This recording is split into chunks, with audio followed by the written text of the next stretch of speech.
আমি স্পষ্ট ভাষায় বলে দিতে চাই, বঙ্গবন্ধু শেখ মুজিবুর রহমানকে হত্যা করা হয়েছে মাদ্রাসার ছাত্র নেই, জিয়াউর রহমানকে শহীদ করা হয়েছে মাদ্রাসার ছাত্র নেই, হলিয়ারটিদের হামলা করা হয়েছে মাদ্রাসার ছাত্র নেই, খাদিজাকে কুপিয়ে রক্তাক্ত করা হয়েছে মাদ্রাসার ছাত্র নেই, ঐশীর মতো কুলাঙ্গার মেয়ে যে নিজ বাবা মাকে কুপিয়েছে সেখানেও মাদ্রাসার ছাত্র নেই, সাগর রুনিকে গলা কেটে হত্যা করেছে মাদ্রাসার ছাত্র নেই, প্রেসিডেন্ট এরশাদের রহস্যময় মৃত্যুর পিছনেও মাদ্রাসার ছাত্র নেই।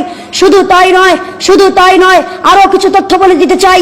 বাংলার বাঘ, পৃথিবীর সকল মুসলমানদের হৃদয়ের স্পন্দন সাইদি সাহেবকে কারাগারে বদ্ধ করে মারার পিছনেও মাদ্রাসার ছাত্র নেই, সোনালী ব্যাংক চুরি হয়েছে মাদ্রাসার ছাত্র নেই, রিজার্ভ ব্যাংক ডাকাতি হয়েছে মাদ্রাসার ছাত্র নেই, হল মাফ কেলেঙ্কারি হয়েছে মাদ্রাসার ছাত্র নেই, শেয়ার বাজারে দুর্নীতি হয়েছে মাদ্রাসার ছাত্র নেই, ইউরোপ আমেরিকাতে অর্থ পাচার করে আজ দেশটাকে দেউলিয়া বানানো হচ্ছে মাদ্রাসার ছাত্র নেই, কানাডাতে নিজের দেশের টাকা পাচার করে বেগমপাড়া বানানো হচ্ছে মাদ্রাসার ছাত্র নেই।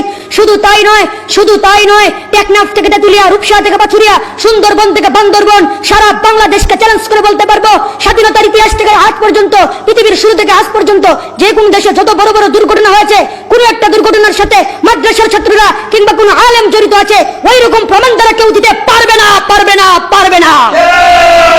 বহুল দালাল আইন 1972 লেগে চার্জ দিলে আপনারা দেখতে পাবেন বঙ্গবন্ধু দালাল আইনের আওতায় সারা দেশে 74টি ট্রাইব্যুনাল করেছিলেন, যেখানে 37,441 জনের নামে মামলা করা হয়েছিল, 22 জনের ফাঁসি হয়েছে, 68 জনের যাবজ্জীবন কারাদণ্ড হয়েছে, 752 জনের বিভিন্ন মেয়াদে কারাদণ্ড দেওয়া হয়েছিল।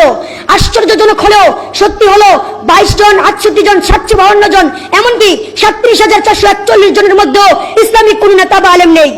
এটাই হচ্ছে ঐতিহাসিক সত্য, হিস্টোরিক্যাল ফ্যাক্ট। যারা এগুলো আবিষ্কার করে তারা হয়তো মিথ্যা বলছে, যা মুনাফিকের প্রথম লক্ষণ, আর না হয় তারা ঐতিহাসিক সত্য, হিস্টোরিক্যাল ফ্যাক্ট জানে না। আসলে আমরা এগুলো করে লাভ কি?